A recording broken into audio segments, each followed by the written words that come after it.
municipality. The man has worked in different departments and currently he's the minister. Allow me to introduce him to you. Honorable, you're live kwa West Television. Kitu kusaba tuti echuo kichibulanga nwende umbire okakola na cha uli kumunabwira wasinja kusiba.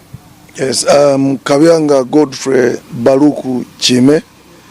I'm State Minister for Information, Communication Technology and National Guidance, in brackets in charge of National Guidance. And right now I'm standing in primary elections of NRM. I stand competing for the flag of MP Bukonzo West. Thank you, Minister. Briefly, Uganda is pushing for digital transformation. What concrete milestones have been achieved under your leadership at the Ministry of ICT?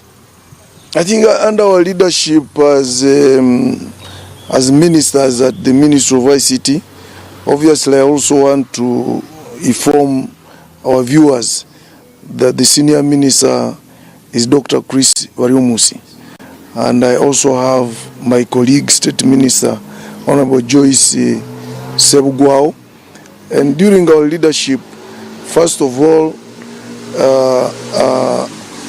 the people who are being hooked on voice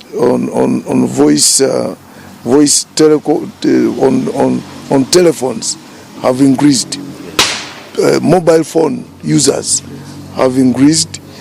Internet users have increased, and the network has also expanded. The new licensing regime is such that every service provider, whether telecom or internet, you must be able to reach 90% of the whole of Uganda. And 10% obviously is expected to be covered by government. And most of these companies now, service providers, are working tirelessly to ensure they reach 90%. Because if you don't, then renewing your license might be very, very complicated. And it's also important to note that now government has embarked on expanding the national backbone, phase 5 of the national backbone infrastructure. We have been in 55 districts, and we hope by the time we complete this project, we shall have reached 145 districts. The project was commissioned, and it's work in progress. We are using money, a loan from Exim Bank, and then we also have another loan from World Bank, which is going to work on the last mile. We want that will be the distribution lines of internet, because the backbone is like a highway, but then we are also going to ensure that the internet reaches every parish. We are also have also started another project where we are going to offer free Wi-Fi in major centers and hotspots like government institutions, universities, hospitals, and then very busy centers. For instance, in Iwera here, we have just installed Wi-Fi at the roundabout. Those who have been to Mbondo, Rubiria Town Castle. And this Wi-Fi will cover a radius of about 150 meters. So you can see now young men at the roundabout surfing. That is free Wi-Fi. And we are going to do it to several other schools. But we have also just passed the business processing outsourcing policy. We want really people, and mainly young people, to start working from here, getting offshore jobs, but you do them from here. With that one, we are also trying to work on that. And to facilitate them, we are going to put up several regional computer hubs. and we have already started. We have a computer hub in Mbale, then Gulu, and we are going to put up many of those hubs in all regions. Kampala is the biggest, obviously, so that as we urge the youth to go into business processing outsourcing, we should also avail them, facilitate them to access cheaper and or even free services. And those hubs are also going to be used as innovation centers. If you go to Nakawa, where we have the biggest computer hub, there are so many young people who have gone into innovation of systems. They have developed so many apps. They have developed so many digital digital systems which can really utilize, can be utilized in the whole country. We are also very, very aware of what is happening now in the digital world, and that is more especially artificial intelligence, because it is now the in thing. Everybody is talking about artificial intelligence, and some are scared about artificial intelligence, but there are also there are some who are very much excited. And I would like to assure the general public that artificial intelligence is a very wonderful thing. We are now in the 4th industrial revolution, and artificial intelligence will actually is going to deliver us to the 5th industrial revolution. It's so good. It is, I could call it an axe, which can be used to chop meat and you eat the meat. Yeah. It can be used to chop firewood and you use the firewood, but it can also be used to murder someone and someone dies. But let us not get scared about artificial intelligence. We have put in place a task force, artificial intelligence task force, which is going to guide the country on some few regulatory framework.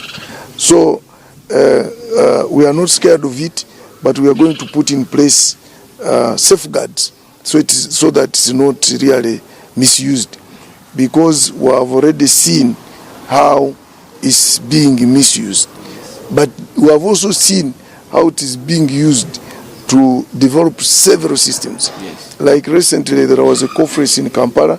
I saw young people who have developed systems which can monitor the weather. I've seen young people who have developed systems which can assist in farming, it can assist in both dairy and crop farming. I've seen systems which can assist in marketing, and they are all using artificial intelligence. I saw a young man who has already developed a system where you just put some gadget on a cow. It will monitor the temperature of the cow and send information. And therefore, you don't need to go and examine the cow yourself. Yes.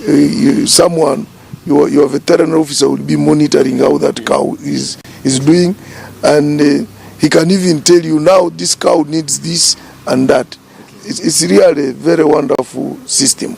So there is a lot we are doing in this country, but obviously our work as a ministry is to put in place policies that will guide us, to put in place strategies, and to put in place regulatory framework which is very friendly.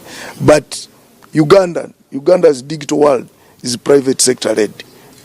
Okay, Honorable, under that, the media landscape is changing fast. How is the national guidance ensuring responsible communication without suppressing press freedom? Obviously, we have put in place several laws, and we are even going to amend some laws because of what you have said. The media platform is changing very fast. Most of these laws, when they were put in place, there was no social media. But now social media is the in thing. I think I can just predict that in the next 10 years, people may not even watch TV. People may not even listen to radio. People will be on their phones. People will be on their phones. getting news from TikTok, Instagram, WhatsApp. So that landscape is not easy to regulate. So you must change nearly, you must amend the law every time. But what I would appeal to the general public is that Uganda is a free country. There is freedom of expression, freedom of peace. And I would like to talk to all the viewers. I would like to tell all the viewers watching us that even when we have put in place laws that gives you the freedom to speak, that gives you the freedom to post anything you want, you should not abuse that freedom. You should know that as you post some news, it can cause chaos. As you abuse people, they are being hurt, and therefore, and we have so many laws which we can apply to really put you in order. But sometimes we really want people to express themselves. We don't fear criticism as government. Criticism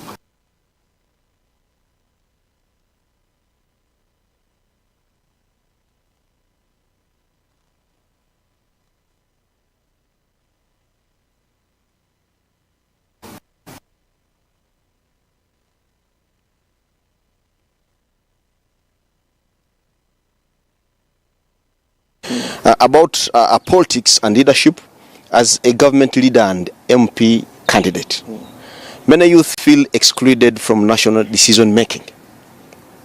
How do you plan to improve youth inclusion in ICT and politics? nomanya hati abantu bona ninyenda kubagambira ababa youth NRM niyo government yonga eretireho owenganisa aboka eretira abakazi eresere aba youth eresere abagurusi eresere abantu abino burema mu government mu parliament harumo ebifo ebyaba eminyeto harumo ebifo ebyabakazi harumo nebifo ebyabagurusi so betu kandi harumo n'aba MP abagenzire mu kusida kosiyese bacyari aba youth abandi n'abacyara abandi n'abagurusi so owenganiza buroho on politics bwo kuboyi nemyaka 18 gendo yandikise ozo yesimbe mu bwa MP bwa Bukonzo West taro akwiza kuzibira so NRM kareto bwenganiza buri umwe yamuhereza cyasi yo kwesimba so ninyenda abantu bona bakimanye buri umwe ino bugabe bwe kwesimba emyaka taro akutanga kwesimba so ebya emobya kali magezi namutwine mu bwinganiza abo kwatwine projects z'aba youth ati ngebintu bya innovations ebi byona nibya aba youth kandi president akateka ho decente there is a presidential initiative eyo kuyamba aba youth ati ngabari nakawa abakukiro wingi ezo sente ndizo bakozesa mu bya kalimagezi kandi no bwenganiza mu bantu abe no burema na bibiru aho kuba ikitongore kitu cya UCC kiriyo ni kitraininga abantu abe no burema kukozesa ebintu bya kalimagezi ijwe iraha kasese aba UCC bakijaha bagaba masimu bagagabira abantu bagabira bempembezi nabyo bino burema nabo bagabira kandi babegesa ukozesa masimu ago aga WhatsApp ngabakwita smartphones so obwenganiza burumu mu government age ko kubano yenda government ino bwenganiza ni yeje ya NRM. Maybe honorable, under that, how do you describe your leadership philosophy? My leadership philosophy is that I should be myself. I should be myself. I cannot change because of leadership or because of being a minister or not. I should be myself. And those people who have known me, I'm a man who is honest. I talk the truth. And that's what I will live with the people here in Kasese. An honest man who talks the truth, who looks at things as they are. and because of that, I will only do the right thing. I will not do popular things. I'm not a populist. I will only do the right thing. And if I'm to serve the people, I should serve them with all honesty.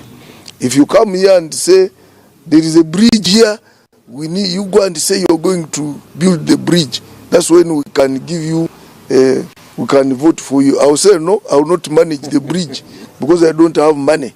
But I can say, I will lobby government to come and do this bridge. Honesty is the biggest asset that any politician can have. But dishonesty is what has killed politics in this country. Honorable Urembu Twayo Mwarenzo region, especially Ukanoma Kasese. Kasese district has faced many challenges, from floods to displacement. What is your long-term recovery and resilience plan as the ruling party? Okay, Kasese tuine bizu vinji, tuine amatava, floods, tuine conflicts zenganda, tuine conflicts z'abantu ng'abantu, beto hati ebye byona tibicharo kandi tuine nekizibu cha ADF eri Congo. Echo President Museveni akatuyamba abokuba akayikirizana na President wa DR Congo His Excellency Tshisekedi bakoro mukago UPDF amahega Uganda naga Congo gakoro mukago gatandika kutera ADF ati gajitire boda ya Bukonzo West tebacharo bajenzire ati baribunya kandi UPDF erione koraki erione baronda abokuba munywani wanje jenu muzika ine Rugaba president wanje wa PLU ariona akora nambani kureba ndi ADF teka tutahiranga anu ya mukasesi kandi aho ninyenda kusima President Museveni kuteka mwamani kandi kuichirizangana na president wa Congo ndi UPDF ejende Congo. So echo cha ADF echo kirioni chikoro aho na government kandi tujja kucheza. Then with the floods, we obviously have problems with the floods here, but fortunately this year floods have not hit us. I don't know, I think it's God. It's God's decision. But we sit on a very beautiful mountain. You know, from the border with Kabarole to the border with the DR Congo, we have 5 big rivers flowing from the Rwenzori mountains, but with problems, because when it rains, they will flood and devastate the whole of Kasese. But what we are doing right now is to ensure we advise our people to come out of the river catchment areas so that we can plant bamboo, we can plant other trees which are very resilient and which are river catchment area friendly. And there are so many organizations which have come in, WWF, Ministry of Water and Environment. They have come in with several interventions. And we now think there will be a bit of relief. But also, Kilembe Mines. Kilembe Mines has been taken over now by a company called Sarai. So I strongly believe if they are there, they will also control the floods. As soon as Kilembe Mines is revived, Nyamwamba will be tamed. Yeah.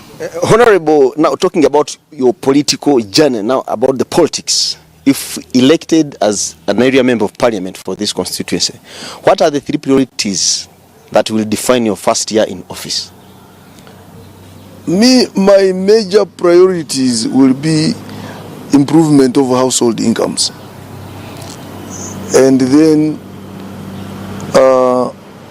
and I will do it through, it will be about in 3 fronts. First of all, I want to encourage people to adopt President Museveni's 4-acre model. But for me, my concentration will be the back house farming. and more especially poultry, piggery, duck rearing, and goat rearing, and turkeys.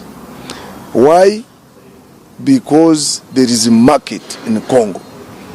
If you go to the market here, akakatale kariaha, akarubiria, no shangamu buri weekend Congo ni importinga kuretiza amahuri mitwaro 10 kandi gona ni garuga masaka busheyi engoko mitwaro 2-3 niziruga masaka busheyi embuzi 85 obarukaga zona niziruga kiruhura embuzi n'entama deni ente 13 buri wiki niziruga kiruhura empunu rukaga obarushanju nazo niziruga kabarole na bushenyi taro hechi kuruga kasese ati nyowa kwa katare nienda nitoba kasese tukarebe eberum then tugejende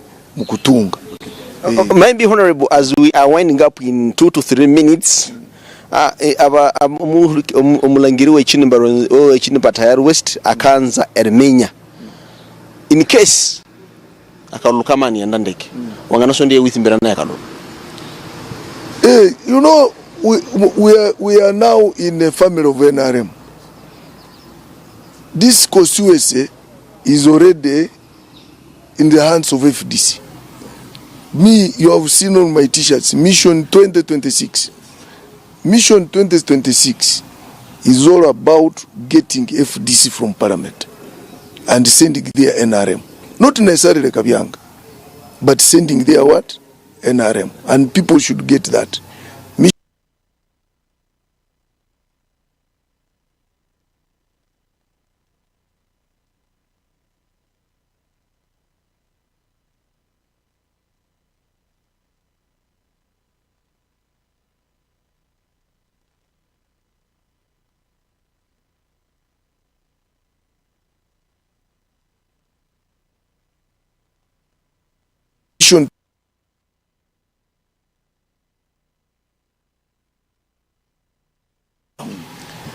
Obviously baikomi bashanyebukira kwa vendu binene ngati amuna bya mewe kasese municipality mwamarangira anasi ayu na yemahika bindu byose bya munarangiriye ebyo bekakorwa at least muri contribution yayo.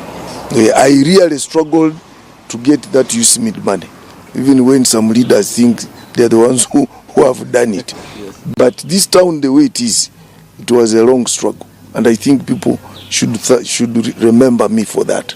But also people should remember me as someone who has really transformed the politics. I've been a minister, and some people don't even recognize me because I mingle with the people very well. And now I want to transform people to get them out of poverty. That's why I have come in with poverty transformational programs. I want people to go into animal and bird keeping, and also those who are in business, like women, should be empowered, should be assisted to do business, because the border here is all about business. So me, I want people to remember me as someone who believes that everybody should work and earn something to feed their family, to dress their family, to educate their family, and to put a shade on the heads of their family. Okay. Wasinja kuthibu mutungeri mwanzo wechini Batayar West Television. We have been with the Minister of ICT and National Guidance, Aribina Kasaba Batakandulani, Abe Kasese District, Bukonzo County West at large. Rebia Eva Kamukoma, back to you at the command center.